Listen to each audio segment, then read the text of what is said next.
parole du Seigneur, amen. On va... 2014, l'année de notre miracle. L'année des miracles. Je suis béni de voir que l'année commence bien pour lui. Le 15 décembre 2013, il est venu ici, il a été transformé. Donc, et malgré qu'il est venu le 15 décembre, vers la fin de l'année, c'était toujours sous la bannière de l'année de la destinée. Il prend sa destinée et 2014, les miracles ont commencé pour lui. Et c'est une vraie bénédiction qu'il a sa famille. Qui aurait aimé pouvoir avoir la chance de miracle d'avoir sa maman avec lui dans... Ah, c'est... T'as vu tout? T'es béni, t'es plus béni que nous tous là. On aimerait tellement avoir cette... Hein, ses neveux, son beau-frère, sa soeur assis dans la présence de Dieu. Vraiment, c'est un miracle. Donc, sois béni. C'est-à-dire que là, miracle a une bénédiction que nous n'avons pas encore eue. Amen. Et je tenais à vous dire, continuez à espérer. Continue à espérer. Regarde ton voisin et dis-lui, continue à espérer. Regarde quelqu'un derrière, dis-lui, continue à espérer. Maintenant, dis à quelqu'un loin, continue à espérer. Parce que c'est dans l'éternel que l'on espère. Les challenges et les difficultés que nous traversons aujourd'hui, nous devons les mettre de côté. Nous devons nous dire une chose, que ces problèmes et ces difficultés ne sont rien comparés à la gloire et la bénédiction qui nous attend. Dieu nous a promis une vie extraordinaire. Personne qui vient à l'Éternel ne reste pareil. Nos vies vont changer et sont en train de changer pour ceux qui n'ont pas encore analysé, observé et vu ça. Je tiens à t'encourager aujourd'hui à te dire que non seulement Dieu est en train de te bénir, mais je veux que tu comprennes une chose, c'est que même quand tu ne vois pas encore les actions de Dieu dans ta vie, sache que Dieu a déjà agi dans ta vie. Ce n'est pas à propos de ce que nous savons, c'est à propos de ce que Dieu a déclaré sur nos vies. Encore une fois, les gens disent que la connaissance c'est le pouvoir. Et moi je dis c'est bien, mais c'est ce qu'on fait avec la connaissance qui nous donne du pouvoir. Beaucoup de gens ils savent, excusez-moi, que Dieu les aime, mais ils ne savent pas comment conjuguer ça au jour le jour, tous les jours, appliquer l'amour de Dieu dans leur vie. Dimanche dernier, je vous ai dit qu'en fait, on entend souvent, encore une fois, que le temps, c'est de l'argent. Mais moi, je dis que non, le temps n'est pas de l'argent. La valeur de l'argent, hein, l'argent c'est du temps, la valeur de l'argent, c'est du temps. Le temps vaut de l'argent, mais le temps n'est pas de l'argent. Et donc, si le temps vaut de l'argent, vous qui êtes assis là aujourd'hui, nous sommes nettement plus riches que Michael Jackson. Parce qu'aussi riche qu'il était, lorsqu'il était mort, tout le monde a commencé à compter ses millions.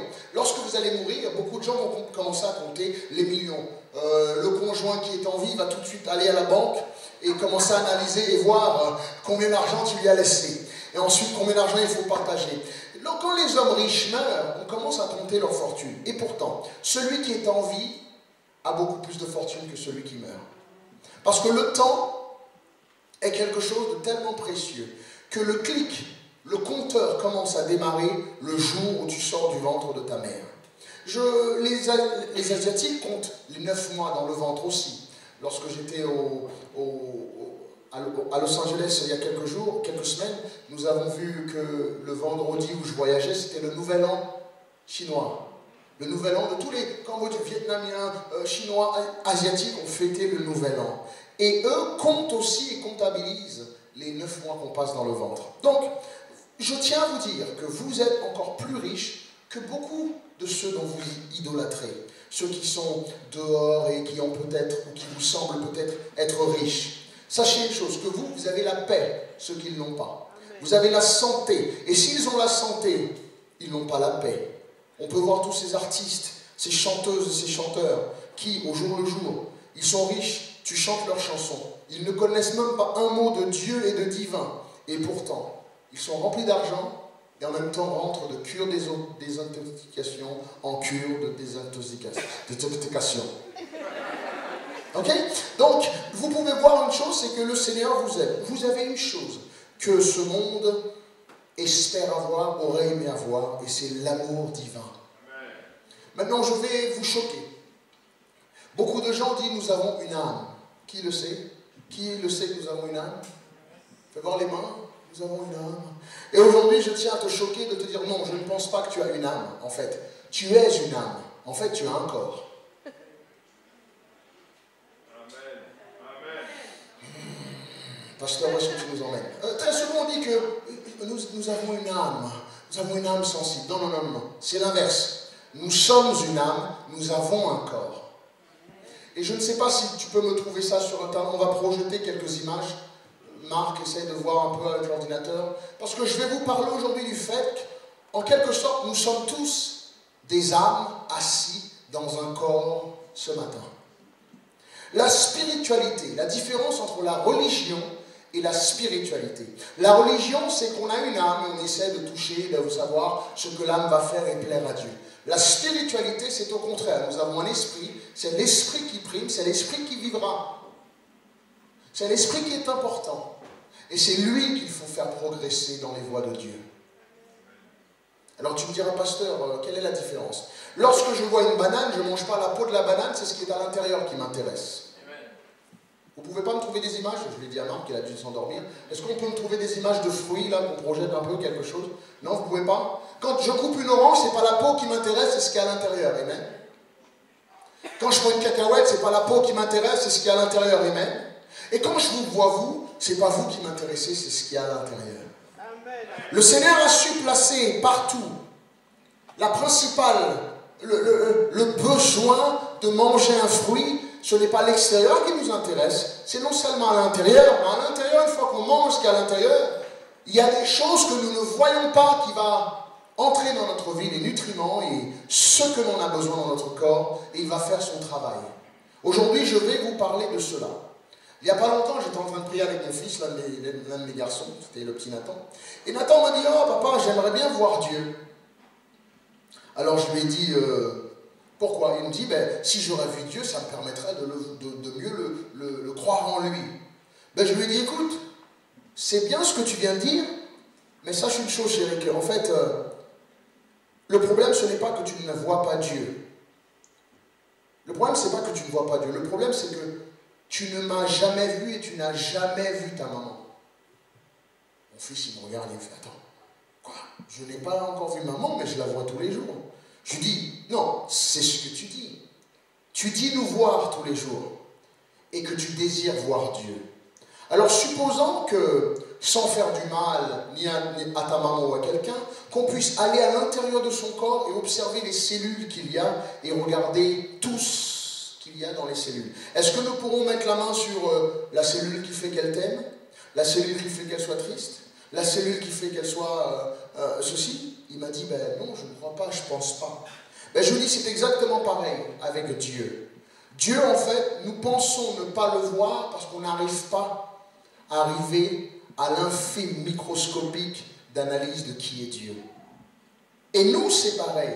Si je prenais une bouteille d'eau et j'allais à la mer et je remplissais cette bouteille d'eau, je revenais ici, même si je la jette ici, dans la Courneuve, dans le 93, cette eau vient d'où?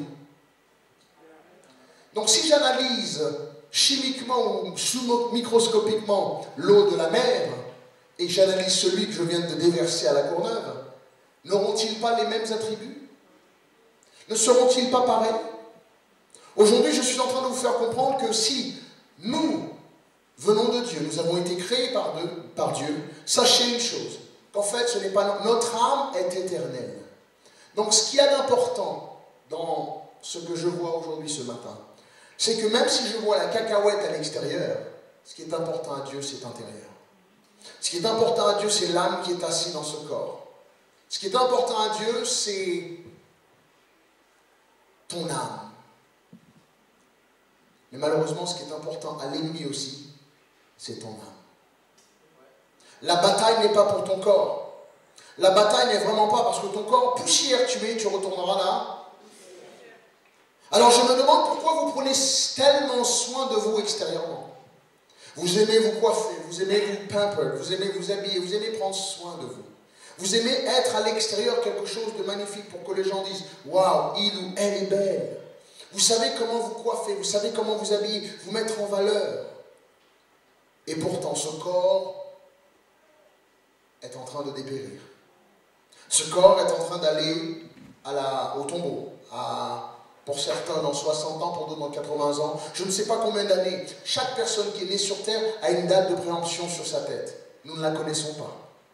La mort est un rendez-vous que nous tous, nous aurons à faire face. Mais à travers la vie, nous avons l'opportunité de faire quelque chose. Et c'est de refaire la paix avec Dieu. Refaire la paix avec le divin. Donc j'ai dit à mon fils, tu n'as pas un corps.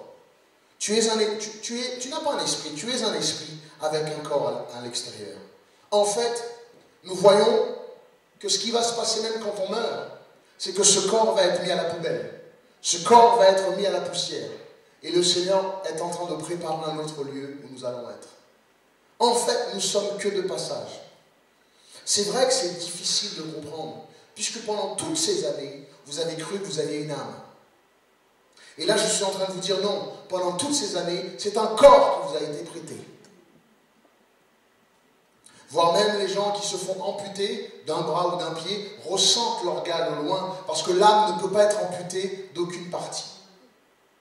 L'amputé doit faire très attention lorsqu'il sort. Quand j'étais au kiné, ils disent que vraiment ceux qui sont amputés, il faut qu'ils fassent très attention parce qu'en se levant, ils sentent même le bout du pied les gratter, malgré que le pied n'est plus là.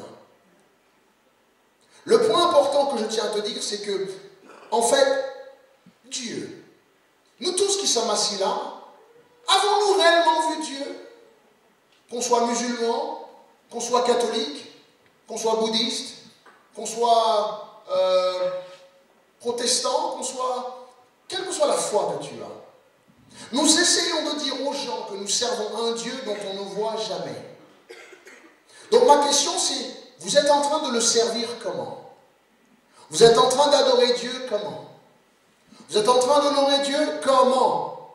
En fait, je suis une âme qui est dans un corps moderne.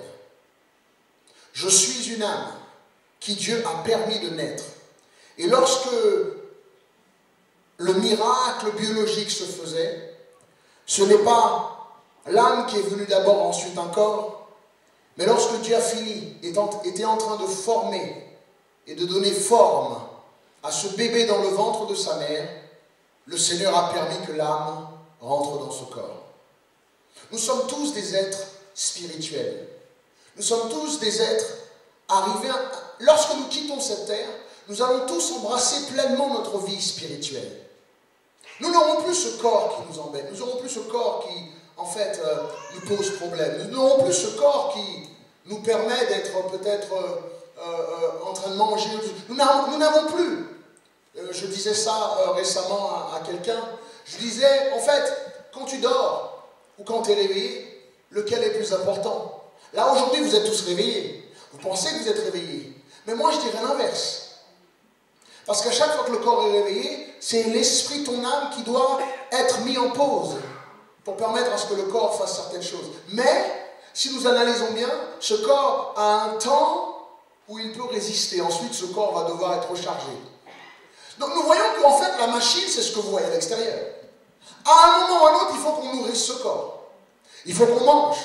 Ensuite, il faut se reposer et dormir.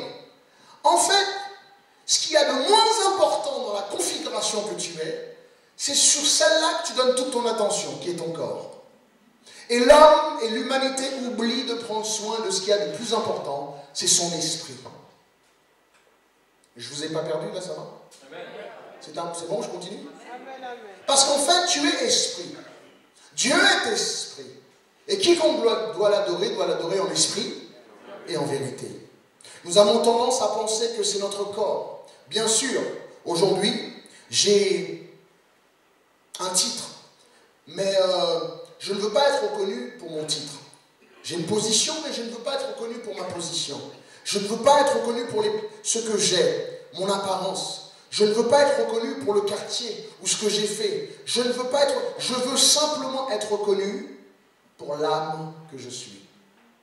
Notre travail, c'est de permettre à cette âme qui est à l'intérieur de nos vies d'exprimer le divin en lui. Je suis immortel, les bien-aimés. Et vous êtes là devant moi, vous vous dites, mais pasteur, comment ça tu es immortel? Bien sûr, moi, Leslie Joseph, je suis immortel. Bien sûr, le corps n'est pas immortel. Le corps retournera à la poussière. Et même si mon corps sera détruit, mon âme vivra éternellement. N'est-ce pas là le cri de tout chrétien? N'est-ce pas là le désir de tout chrétien? De savoir l'espoir de tout chrétien, de savoir que Christ a dit qu'il ira nous préparer un lieu, même quand le corps tombera dans la poussière, il ressuscitera l'esprit et l'âme, et nous vivrons avec lui éternellement. Si nous n'avons pas l'espoir de la vie éternelle, les bien-aimés, je perds votre temps là, aujourd'hui. Et moi aussi, je perds le mien.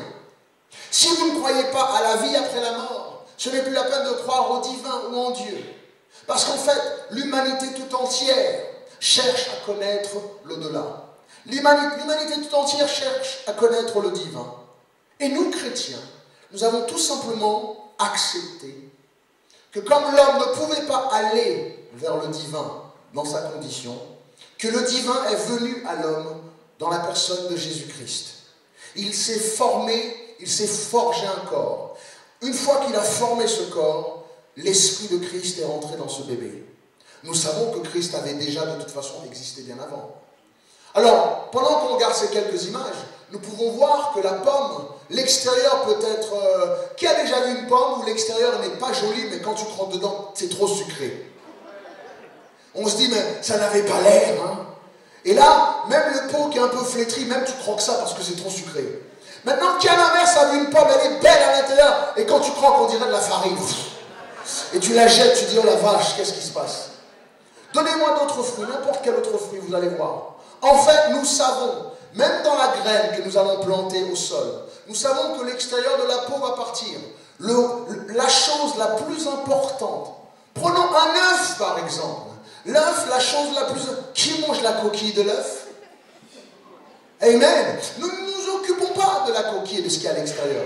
Une banane encore, c'est assez important. C'est que tout l'extérieur qui est joli, qui est jaune, qui est magnifique, ne ressemble pas du tout. Pourtant, tout ce qui est à l'intérieur prendra la forme du corps extérieur que l'on donne. Alors, si la même texture de la banane était dans une pomme, elle prendra le côté arrondi de la pomme.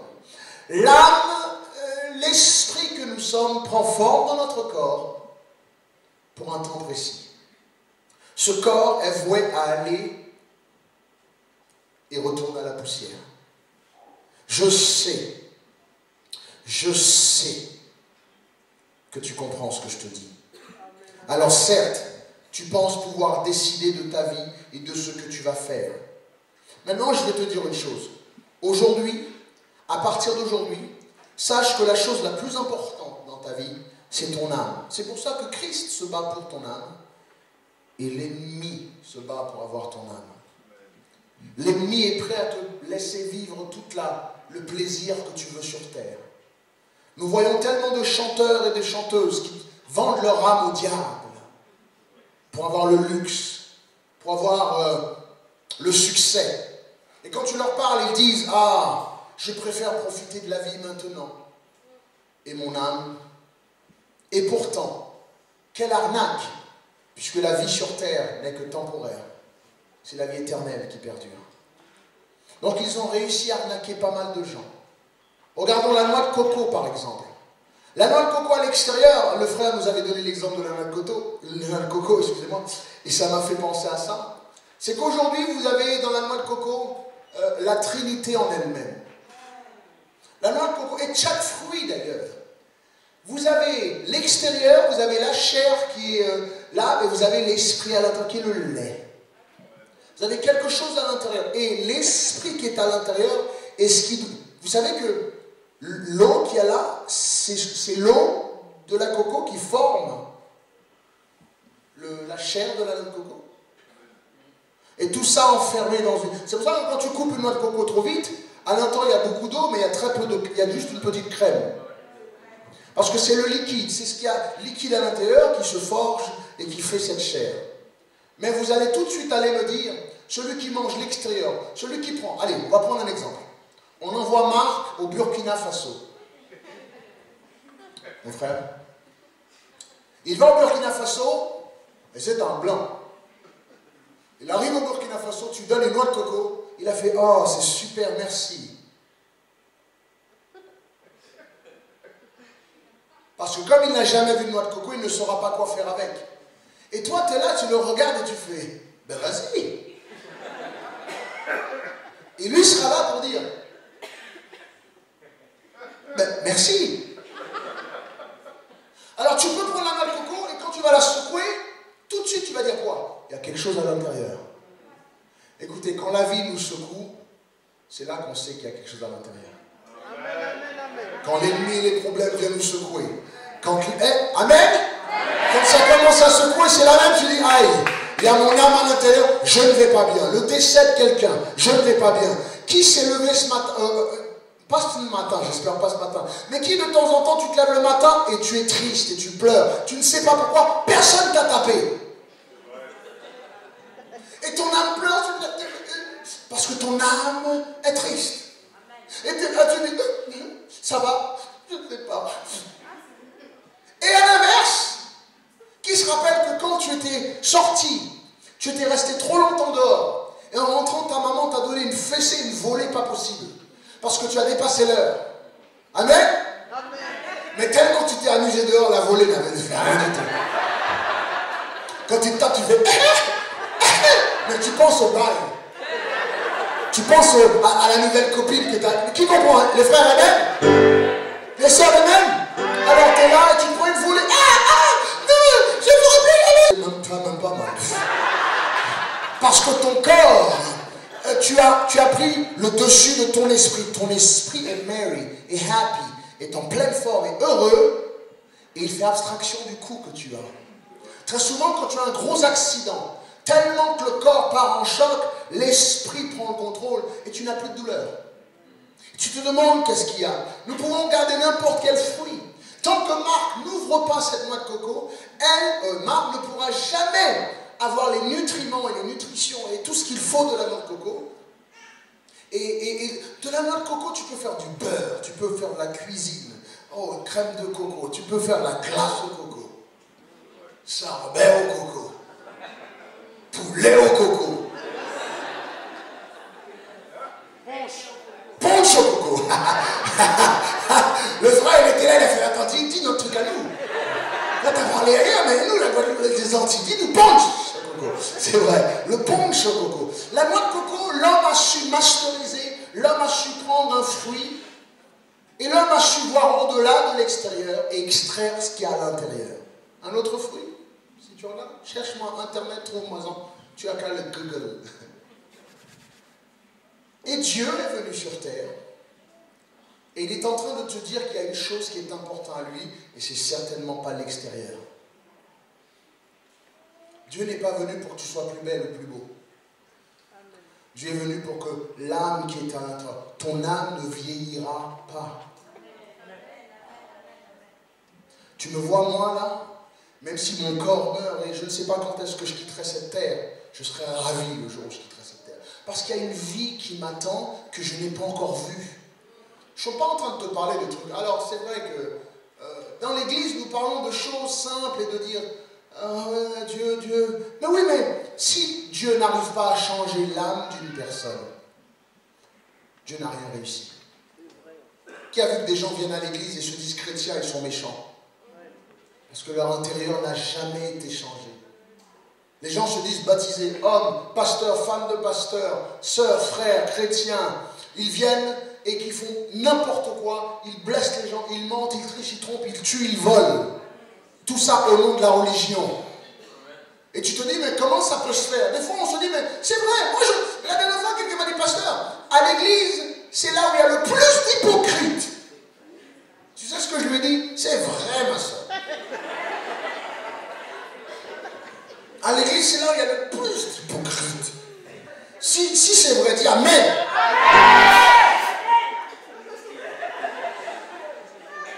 Et si c'est vrai, si tu sais que dans la rangée, il y a l'hypocrite, dis Amen.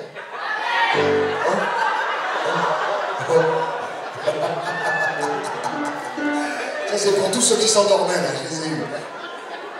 Bien sûr qu'à l'église, il y a plein d'hypocrites. Parce qu'ils n'ont pas compris, en fait, que ce n'est pas l'extérieur. Porter ta Bible sous le bras. Dire 3 fois Alléluia, Dieu est saint.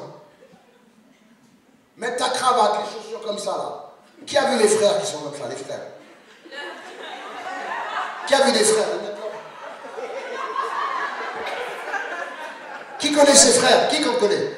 Et ces frères-là, ils cherchent toujours à parler à une fille. Ça va mon frère? Ça va? Tu vas bien? Ma soeur, ça va? Alléluia. Ça va ma soeur? Tu veux un coca? Mon frère, va déjà prendre un pantalon à ta taille.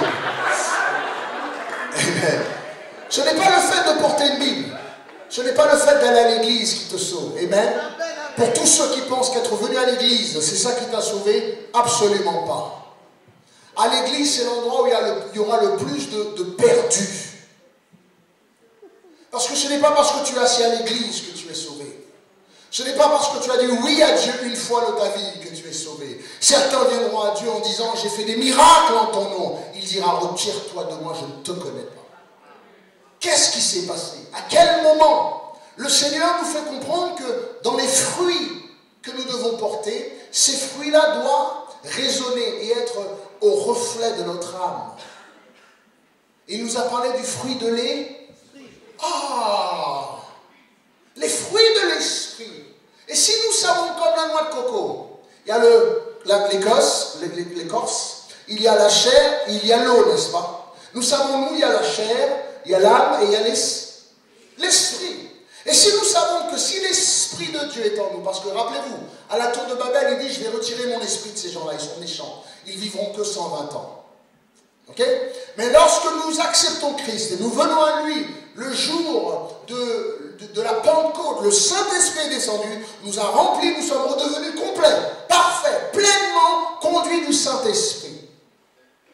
Maintenant, les fruits de l'Esprit doivent naître de nos vies. Et l'hypocrisie n'est pas un fruit de l'Esprit. La méchanceté n'est pas un fruit de l'Esprit. Dieu est même prêt à pardonner l'homosexualité et envoyer un hypocrite en enfer. Parce qu'un hypocrite, c'est quelqu'un qui connaît ce qu'il faut faire de la vérité et choisit de le faire quand il veut. Alors dis-toi bien, servir Dieu, cela t'amène à faire quoi? Sache une chose, l'âme est ce qu'il y a de plus important. Le fait que tu viens à l'église et que tu pries à Dieu, cela doit changer ton âme. Cela doit t'amener à aimer ton prochain. Si tu es blanc et que tu es raciste, Dieu il est noir. Et si tu es noir et tu es raciste, sache que Dieu il est blanc. Dieu est là pour changer l'intérieur. Et si les hommes nous ont conditionnés à haïr l'autre, nous ont conditionnés à ne pas aimer son prochain, la vie nous a même conditionnés à fermer les yeux sur le besoin de l'humanité. Aujourd'hui, nous voyons un pauvre à côté de nous. Nous ne faisons rien. Nous sommes amenés à voir cet homme comme étant un SDF, un pauvre, une personne qui sent mauvais. En fait, ce que tu n'as pas compris, c'est que deux âmes se tenaient côte à côte l'un et l'autre. Et que l'âme doit pouvoir analyser, regarder l'âme qui est en face de lui. Même pas, tu prends le temps de parler à cette personne. Parce que tu es tellement devenu charnel et non pas spirituel que tu vois sa condition physique, que tu es très rapide de dire « Béni soit le Seigneur, que je ne suis pas comme lui ». Tu oublies que de la même façon qu'on a pris une bouteille d'eau dans la mer du Nord et qu'on le ramène ici, c'est la même eau, les mêmes attributs. Si je prends une bouteille d'eau de la mer de Chine et je la ramène ici et qu'on analyse les deux, c'est la même eau. Aujourd'hui, nous sommes tous pris, nous avons émané, nous venons de Dieu. Nous sommes tous pris de Dieu, nous sommes tous spirituels. Et le côté spirituel et le côté éternel dans nos vies, c'est le Dieu en nous. Et Dieu a décidé de prendre quelques bouteilles dont nous sommes et de déposer un peu de lui en nous. Et il nous a placés, certains en Guadeloupe, d'autres au Congo, d'autres en Haïti, d'autres en Belgique. Et Dieu attend et veut voir comment nous allons étancher la soif de ce que nous rencontrons. Comment nous allons bénir notre prochain. Comment As-tu déjà rencontré quelqu'un? Il sentait tellement mauvais, mais tu l'aimais tellement que tu n'as pas senti son odeur. Je pense, les bien-aimés, que nous sommes arrivés dans un état dans la vie où nous avons oublié l'essentiel. Nous faisons plus attention à la voiture de notre prochain, au quartier de notre prochain. Nous sommes tellement arrivés à être seulement en s'occupant de nos enfants à nous. Nous prenons soin que de nous-mêmes, nos enfants. Les bien-aimés, nous devons changer cela. Tu ne peux pas dire et parler de l'amour de Dieu. Le pauvre ne verra jamais l'amour de Dieu en toi, si ce n'est pas à travers un sandwich. Le SDF ne verra jamais l'amour de Dieu à travers toi, si ce n'est pas à travers un bonjour, je prierai pour toi. Quand tu regardes un SDF, dis-toi que tu es comme lui. Vous êtes exactement pareil, sauf que lui n'a pas de maison, et toi tu en as un.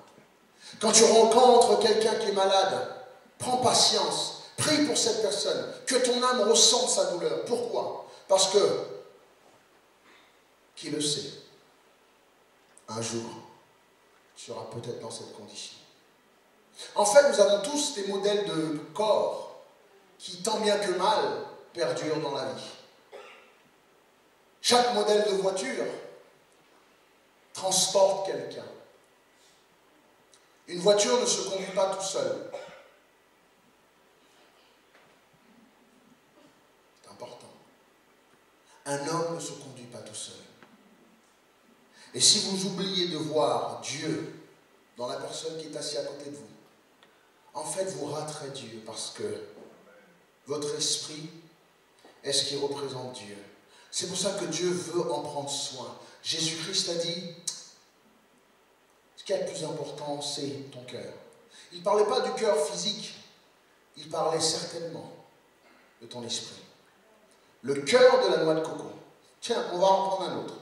Nous voyons un avocat ici, que tout le monde connaît, qui apporte des nutriments, qui est magnifique. Mais tant qu'on ne consomme pas l'avocat en lui-même, nous n'aurons pas les bénéfices de l'avocat. C'est ça? Et dans l'avocat, nous savons que la noix de coco, le noyau qui est au milieu, est-ce que nous prenons le temps de manger le noyau à l'intérieur? Pas du tout. Tu sais pourquoi?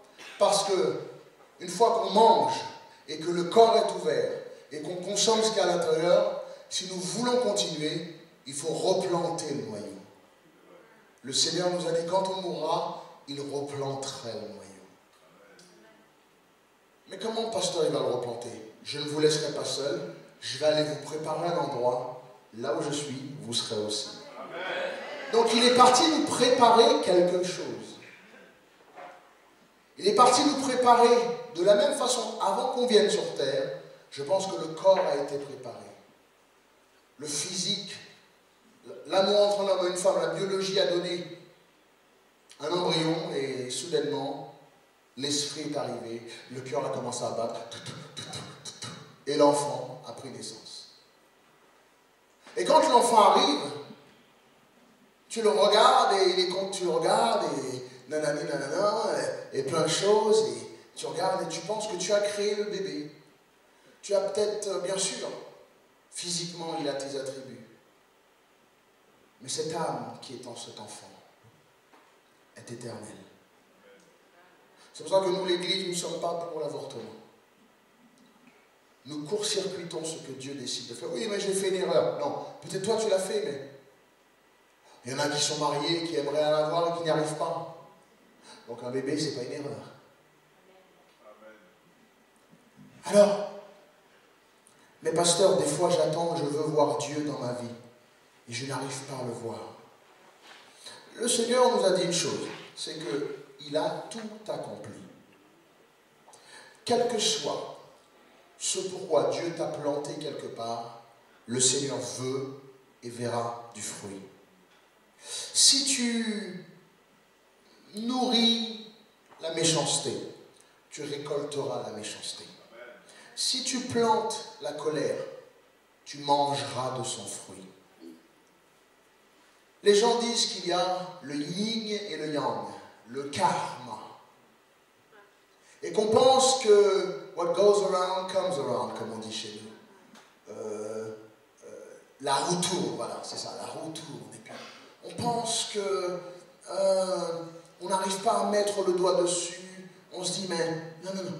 En fait, je vais vous expliquer quelque chose. L'âme que tu as, l'âme qui est en toi. Et je vais te choquer, hein. Mais cette terre, cette vie que tu as, pour un laps de temps, est un lieu où tu dois faire de ton mieux pour honorer Dieu. Faire de ton mieux pour bénir et aimer ton prochain. Aimer Dieu de tout ton cœur, de toute ton âme et de toute ta force. Et d'aimer ton prochain comme toi-même. Parce qu'aimer son prochain, qu'il soit blanc, qu'il soit noir, qu'il soit riche ou pauvre, c'est s'aimer soi-même. Une âme qui aime une autre âme, c'est s'aimer soi-même. Dieu n'a pas dit d'aimer ceux qui te font du bien. Dieu ne veut pas que la méchanceté soit en toi. Parce qu'en fait, cet avocat, lorsque la méchanceté rentre dans cet avocat, c'est tout l'intérieur qui est pourri. Lorsque ce ver qui ronge et qui rentre à l'intérieur va commencer à ronger à l'extérieur, l'extérieur, jusqu'à attaquer. Et lorsque le ver ou le mauvais est à l'intérieur d'un fruit, est-ce qu'au goût il est bon?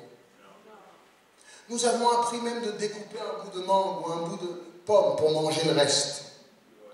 On est en train de manger, on dit, ah là, j'enlève ce bout-là parce que ce bout-là il est bon, mais celui-là il n'est pas encore bon, il est mauvais. Penses-tu que Dieu n'est pas en train de faire la même chose avec nous? Nous pouvons voir Dieu et ce que Dieu a fait sur terre partout. Nous le voyons dans les animaux. Ah, bien sûr, le poulet est là. Mais tu vas tuer cet animal pour manger ce qu'il y a à l'intérieur. L'œuf, tu vas le prendre, casser pour manger ce qu'il y a à l'intérieur.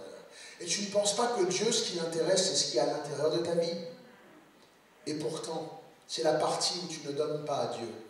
C'est la partie où tu protèges de Dieu. C'est la partie où tu caches de Dieu. Tu peux sourire dans une église, mais dans ton cœur, tu n'es pas humble. Tu n'es pas soumis, ni à ton mari, ni à ton épouse, ni à Dieu, ni dans ton église. Tu n'es pas soumis, tu restes trop belle.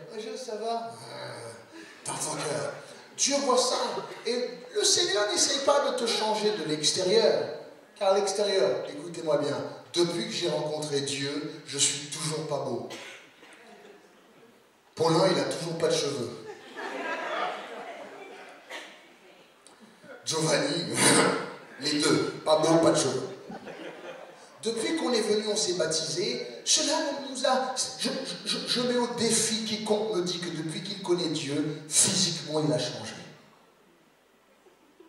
Et nous parlons de Dieu tous les jours. Dieu a fait de grandes choses dans ma vie. Qu'a-t-il fait? Si Dieu n'est pas présent à l'intérieur de ton âme pour changer l'amertume que tu as, pour changer le non-pardon, amen du témoignage de la sœur. Depuis que je suis là, à l'intérieur de moi, Dieu a fait un travail. Avant, j'allais à l'église. Maintenant, j'ai pardonné. J'ai appris à pardonner. Parce qu'en fait, tout ce qui va être déposé dans ta vie, ici à travers la parole, doit changer l'intérieur. Donne-moi un autre fruit. Change-moi un fruit.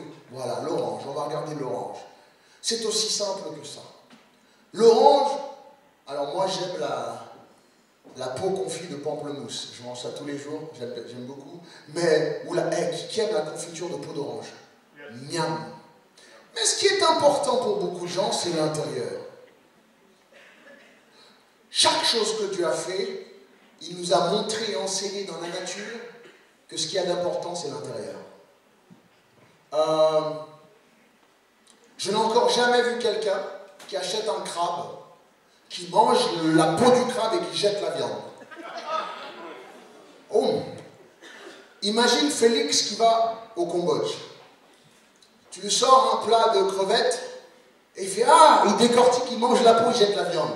Toi, tu vas le regarder en faisant « What the what ?» Ce gars-là, il a besoin d'aide, il a besoin de délivrance. Amen.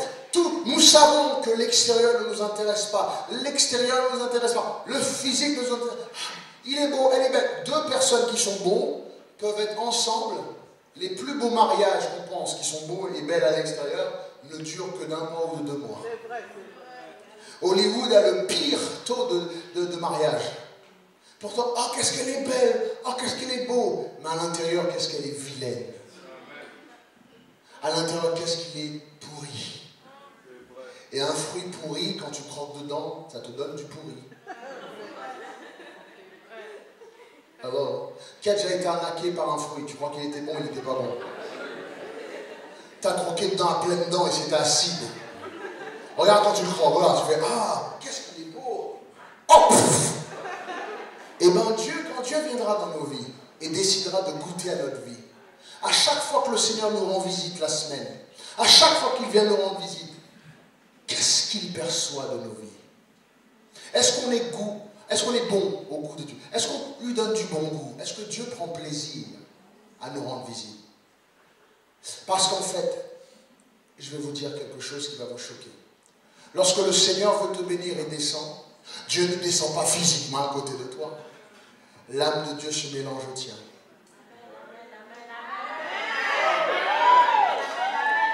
C'est peut-être trop lourd pour ça. C'est peut-être trop lourd. Mais le Seigneur ne prend jamais du temps à rester à l'extérieur. Parce que le Seigneur a dit, je viens et je vais habiter dans ton cœur. Qui le sait que j'habite dans notre cœur? Mais pas dans la pompe qu'on a. Il vient habiter dans notre âme. Il a dit, quiconque le déclare, il rentrera et il habitera avec toi. Et si le Seigneur rentre dans une orange et qu'à l'intérieur l'orange est pourrie, je ne pense pas que Dieu sera content. Et je voudrais que vous réfléchissiez à ça. Combien d'entre nous assis ici ce matin, même si on paraît être en pleine forme à l'extérieur, mais à l'intérieur on est pourri. Tu te connais. J'ai eu un rêve récemment. Je me suis retrouvé dans un magasin rempli d'affaires, d'habits. Et je commençais à regarder pas mal de vestes. Il y avait des choses extraordinaires. Et veste après veste, je regarde. Et je me suis dit dans ce rêve, waouh, qui n'aimerait pas avoir une de ces vestes? On dirait que c'était du truc le plus cher, magnifique. Et pendant que je regardais, j'en ai vu un qui était un peu différent que les autres. Donc, je l'ai pris, et quand je l'ai mise sur moi, il y a eu plein de couleurs qui est arrivé. Il y a des bandes de couleurs un peu partout, derrière, devant. Et je venais de comprendre que j'ai mis une veste de plusieurs couleurs. Je me suis regardé dans un miroir, je me suis dit, waouh, comment ça se fait qu'il est parfaitement à ma taille? Ça s'arrête parfait, les épaules sont parfaites, le bras est parfait, la longueur de la veste est parfaite. Et quand je me suis mis dans la lumière pour regarder la lumière extérieure, j'ai tout de suite vu que cette veste brillait. Je me suis retourné dans le magasin pour dire, ok, je veux celle-ci, je veux payer pour celle-ci. Mais tout avait disparu.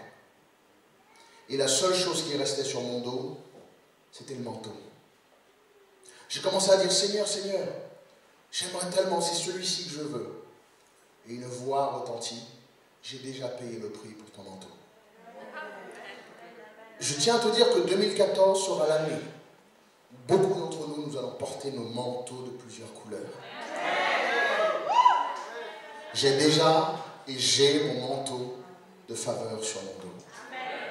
J'ai compris, parce que très souvent nous ne comprenons pas le manteau de plusieurs couleurs. Aujourd'hui, j'étais venu pour essayer de demander de l'aide pour qu'on fasse un manteau, qu'on fabrique un manteau de couleur. Comme ça, tu aurais compris.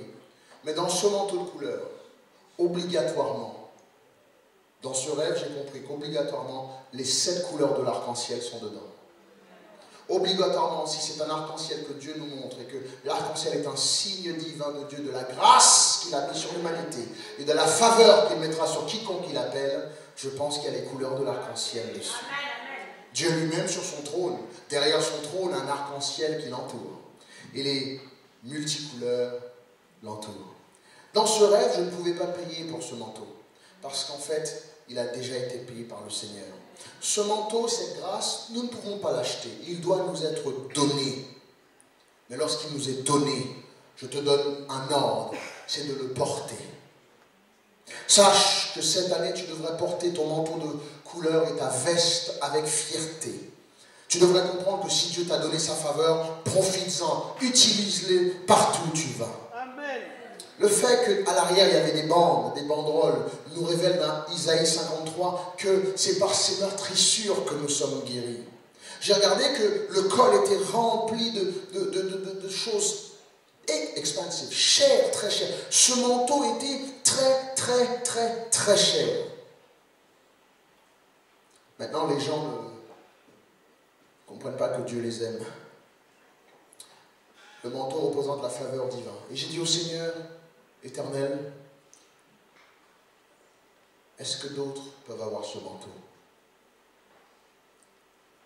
Et c'est magnifique parce que le Seigneur m'a fait comprendre que, à l'époque des 12 tribus d'Israël, il en avait donné un.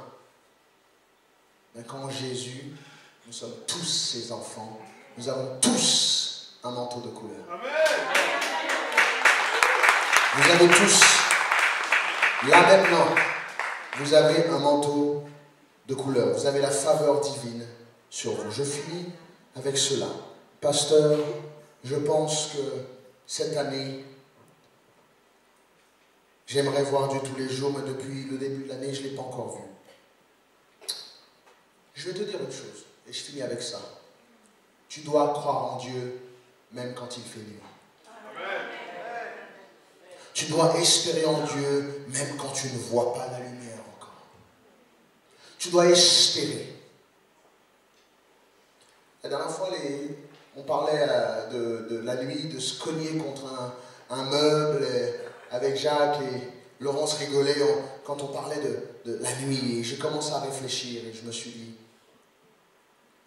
que la nuit, je vous ai prêché que s'il faisait bon tous les jours de notre vie, pour nous, Dieu n'existera pas.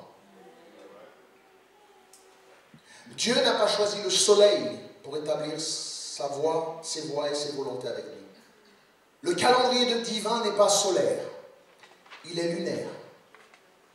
Le Seigneur nous montre qu'il y a plusieurs phases de la lune, que des fois elle brille pleinement sur nos vies, et qu'on est heureux, on est content, on se sent bien. Qui comprend?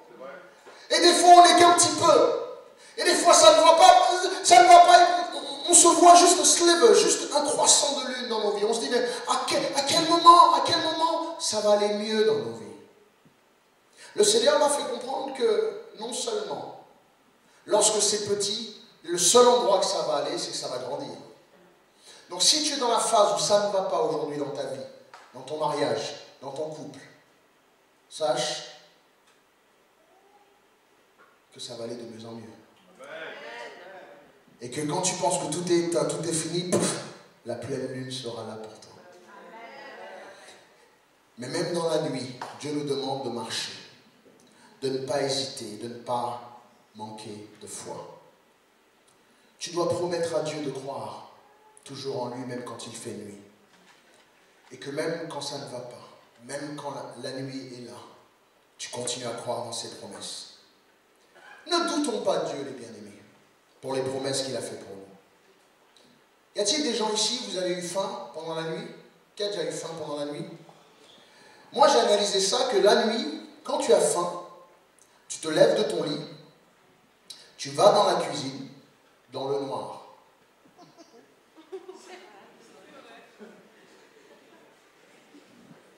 Toi aussi? Qui, la nuit, tu te lèves, tu vois très mal, mais tu t'arrêtes là, tu sais qu'il y a le meuble là, tu fais demi-tour là parce qu'il y a le frigidaire, tu passes par là. Même dans la nuit, nous savons comment naviguer pour obtenir ce qu'on a besoin. Dieu nous dit de te dire aujourd'hui que même dans la nuit, dans ta vie spirituelle, tu sais comment naviguer pour obtenir ce qu'il a mis de côté pour toi. Pourquoi nous sommes capables de naviguer dans la nuit?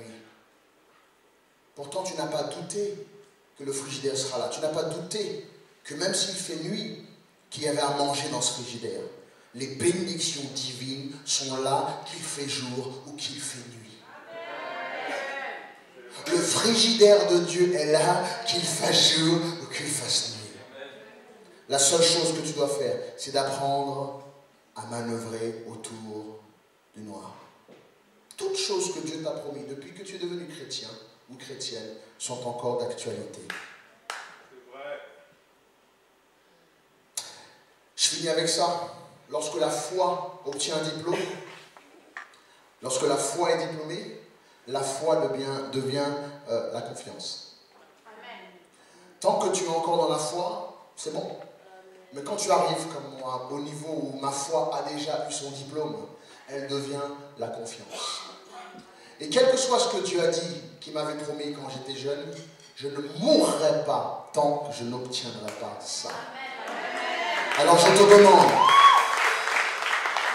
je t'encourage de croire Dieu pour ce qu'il t'a promis, pour ta famille, pour tes enfants, pour ton mariage et ta vie. Croyons Dieu et laissons cette croyance et cet espoir nous amener dans une nouvelle dimension. Aujourd'hui, en tant que professeur, je vois que votre foi est là. Je te dis que 2014 sera l'année de l'examen. Pour quiconque a foi en Dieu, l'examen que tu auras t'amènera à avoir confiance en Dieu. Mais sache une chose, ne focalise plus tes yeux sur que le physique. Ne cherche plus un homme qui est beau, il peut être beau. Ne cherche plus une femme qui est belle. J'adore les anciens quand ils vont marcher. Les anciens, ils vont marcher, ils touchent tout ce qu'ils peuvent. Ils sont là.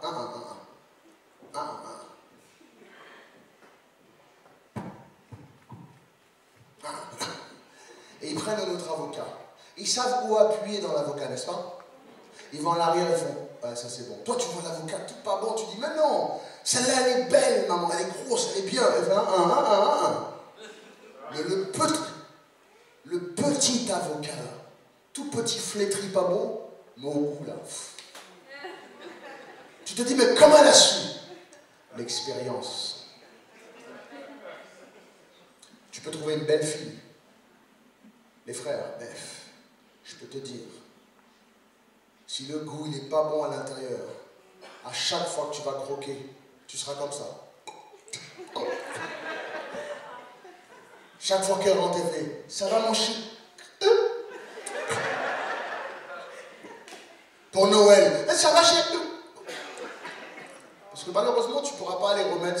C'est une fois que tu as acheté la pomme, là, une fois que tu as acheté l'avocat, qui le sait que tu as croqué dedans, tu ne peux pas le ramener au magasin.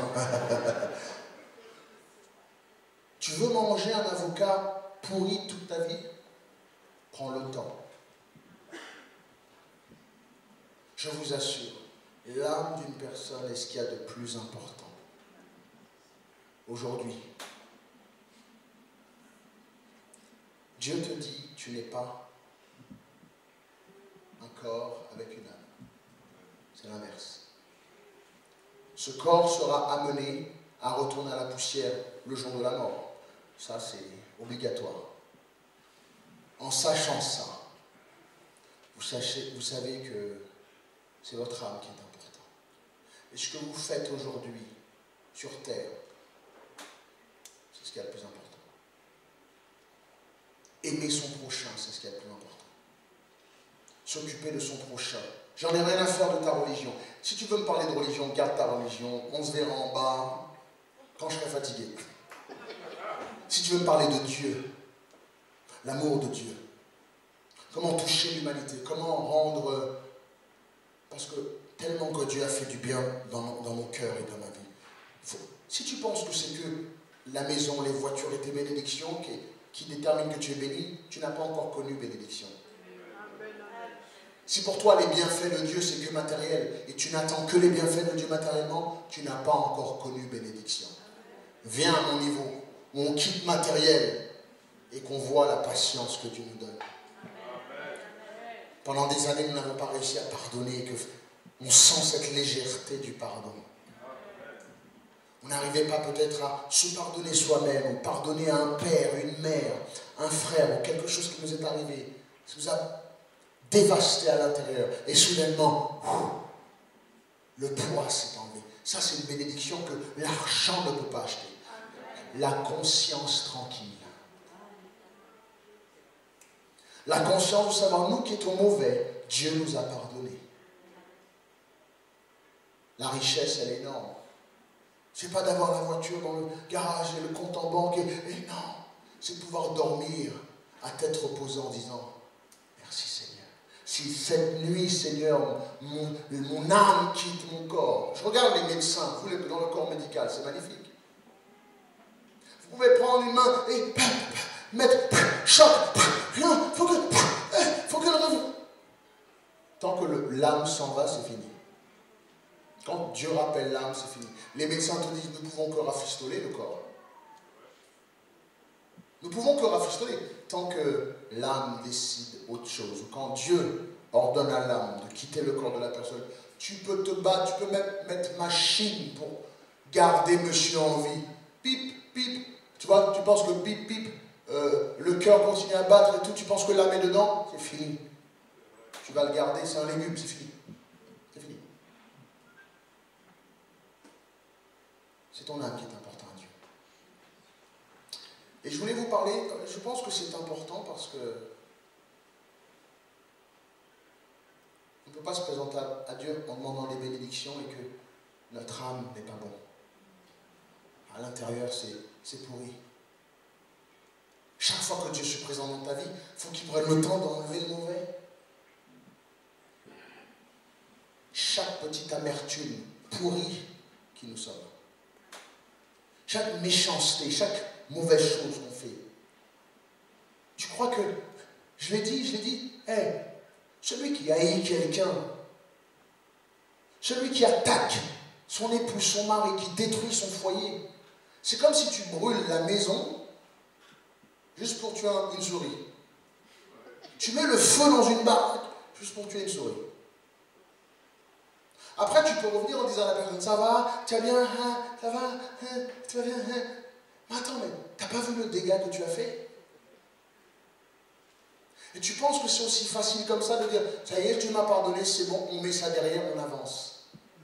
Et le dégât interne que tu as fait, et la dévastation que tu as fait, si tu avais réellement changé, tu comprendras qu'il faut être patient.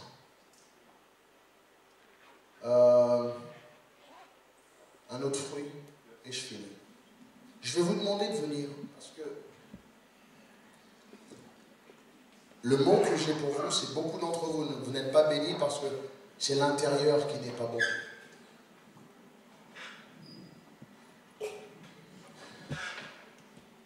Notre âme est importante aux yeux de Dieu. Et je vais aller plus loin. Tu vois toi qui es à l'intérieur là? Cette semence va être plantée dans le royaume des cieux. Toi qui es assis là, la cacahuète va retourner au sol. Et la vraie personnalité. Moi, quand je vous regarde, les gens me disent, pasteur, comment tu peux ressentir, comment tu peux connecter, comment tu as des choses? Parce que je veille à transcender le physique et à regarder que l'intérieur. Et ici, je ne vois qu'un lot de lumière assis dans ces chaises. Des êtres, tous qui se ressemblent, dans des véhicules différents, dans des cacahuètes différentes, dans des corps différents. Mais une seule et même âme qui vient de Dieu. Et nous allons rendre compte à Dieu pour ce que nous avons fait avec cette âme. Dieu va dire, je t'ai donné le souffle de vie, je t'ai créé à mon image et à ma ressemblance, je t'ai donné une partie de moi, ce n'était pas pour faire ça. Et d'autres, il va dire, viens, mon enfant. Bien sûr, quand on regarde un enfant, cet enfant ressemble à la maman et le papa. Bien sûr que nous ressemblons à Dieu. Il n'y a plus de doute. Tu peux être athée, scientifique, pas scientifique, religieux, croyant, homme, femme, c'est sûr, c'est véridique, c'est certain, c'est établi qu'on a tous une âme. Mais moi je veux dire que ce n'est pas une âme que vous avez, c'est un corps que vous avez. À partir d'aujourd'hui, faites attention à ce que vous faites avec votre âme. Parce que ce qui a l'important, c'est votre âme. Il y a une bataille. L'ennemi veut votre âme. L'ennemi ne veut pas ton corps. C'est ton âme. Et Dieu ne veut pas ton corps. C'est ton âme.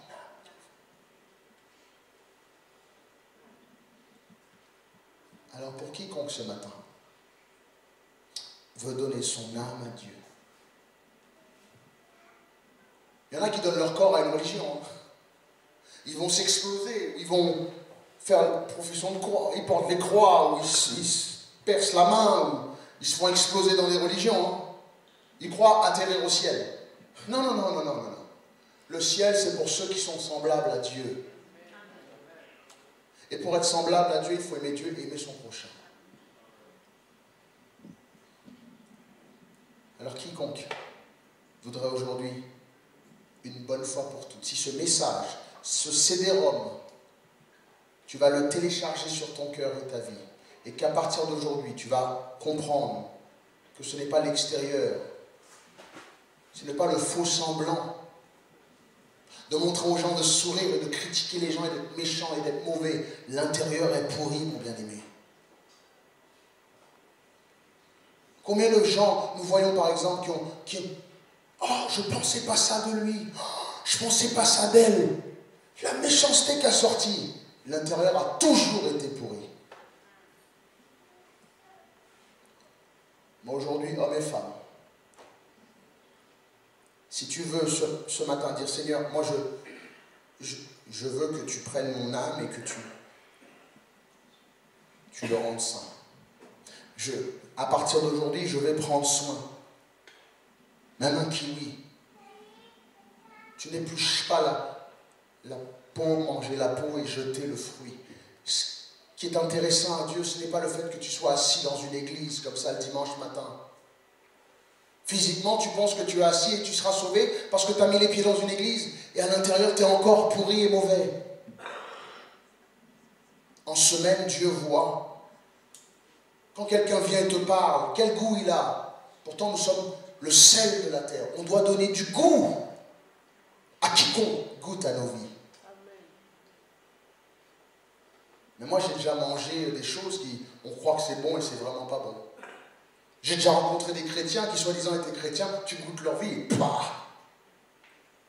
Nous sommes la lumière du monde. Des multitudes dans la pénombre, dans la nuit noire. Une allumette peut éclairer toute une nation.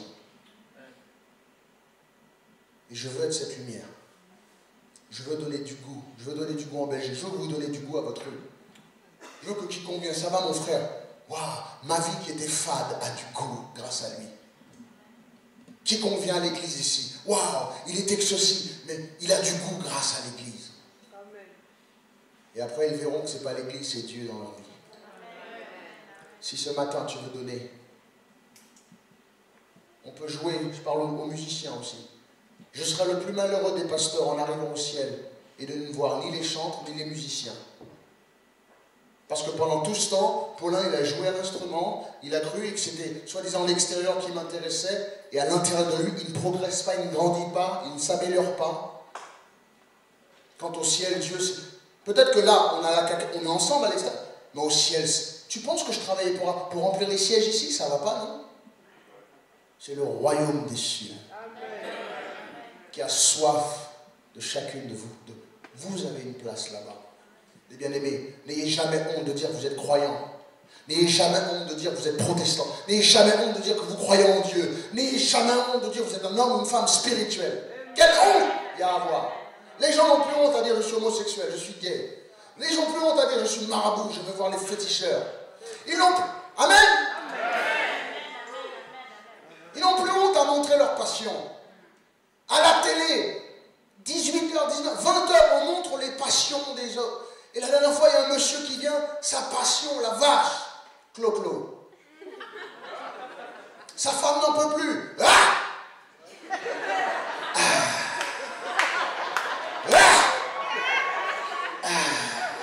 Et la télé lui donne tout un programme. Qui a vu les sosies de Johnny Hallyday? Le mec, il veut faire la même truc. Les sosies de Dalila. Les passionnés de Michael Jackson. Ça va mon frère? Mais frère, comment? Pour eux, tu trouves qu'ils sont passionnés, ils sont super. Oh, quelle passion. tu me regardes, tu dois voir que je suis passionné de Dieu. Tu dois sentir que je suis passionné de Dieu. Amen. Je te fais pas je te fais alléluia. Je te fais je t'aime, je te bénis, je te loue parce que je suis passionné de Dieu. Non, je voulais que ça soit calme, excusez-moi. Si je recommence, ça va aller, ça va mal aller. Qui est passionné de Dieu ici? Qui n'aura pas honte de faire parce qu'on est passionné de Dieu. J'en ai marre que les chrétiens, on ose dire que la foi, c'est quelque chose d'intérieur. Oh, t'es croyant, mais il faut garder ça à l'intérieur. Mais attends, comme la bouteille de coca, les bulles qui sont à l'intérieur, quand tu fais comme ça, tu ne peux pas me dire que la joie qui est à l'intérieur de moi, je ne peux pas l'exprimer à l'extérieur. Sinon, c'est pas vrai. J'adore les gens. Tu es joyeux? Là, ouais. Il y en a, ils sont à fond, hein. Ils sont à fond, là. Nous, on est là, on voudrait continuer, on a tellement mal au dos, on voudrait aller plus loin. Et tu vois un frère ou une soeur à côté de toi? Tu aimes Dieu, frère? Ben, bien sûr. Tu montes ton amour? Bah oui, là. On n'a pas besoin de crier pour toucher Dieu. Oui, je sais. Mais comme un papa, il dit à son enfant, écoute, demain, on va aller au McDo. Moi, les miens, ils crient. Pourtant, ils mangent au McDo tout le temps. Les miens, les tiens aussi? Tu leur dis, demain, je vais t'acheter quelque chose. Mes enfants, ils font, wouhou! S'ils étaient passionnés de Michael Jackson. Je vais inviter quiconque voudrait une bonne foi. Viens pas si t'es pas sérieux. Si tu es croyant depuis tout à l'heure, ou depuis 25 ans, 30 ans, 40 ans, quiconque veut donner son âme, l'intérieur de ce fruit à Dieu, et permettre à Dieu de le rendre bon et succulent, viens, on va prier. Viens. Tu vas lui donner l'intérieur. Viens.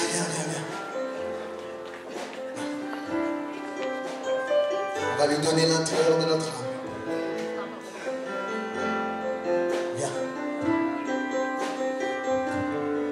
La place aussi là, on va lui ouvrir notre cœur.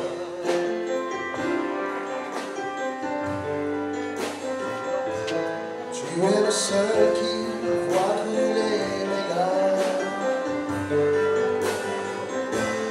le seul qui apaise mes douleurs. Tu sondes les profondeurs de toi, je ne cache pas mes peurs. Viens lui donner ta vie. Je te confie tout, car tu peux tout comprendre. Félix, aide-les. Dans ce monde, venez ici, venez de la place. Ton amour est si grand. Oh, devant toi, Seigneur, je dévoile mes faiblesses. Ta parole me restaure, me renouvelle sans cesse. Je suis sans artifice, mon âme vise la nuit. Pourquoi moi tu grandis et que je diminue? C'est quelques mots sont juste pour je t'aime.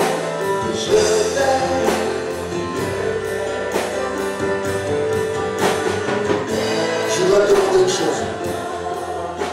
Y a-t-il quelqu'un ici? Tu dis, pasteur, ce matin, je veux inviter Dieu dans le cœur. Je veux inviter Jésus dans ma vie. Je veux l'inviter. Si c'est toi, lève la main. Amen. Quiconque veut inviter Jésus dans son cœur, lève la main pour moi. Amen. Que Dieu bénisse ses mains. Que Dieu bénisse ses mains pour moi. Que Dieu bénisse ses mains. Que Dieu bénisse ses mains. Y a-t-il quelqu'un d'autre? Tu veux inviter Christ dans ton cœur? Amen. Amen. Amen. On va lui donner notre âme afin qu'il change l'intérieur. Parce que c'est l'intérieur qui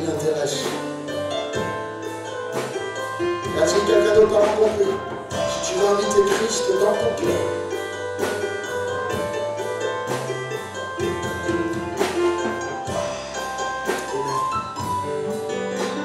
Ceux qui ont levé la main, on va prier ensemble, on va prier ensemble. Ceux qui ont levé la main, ceux qui veulent Christ, si tu veux Jésus dans ton cœur.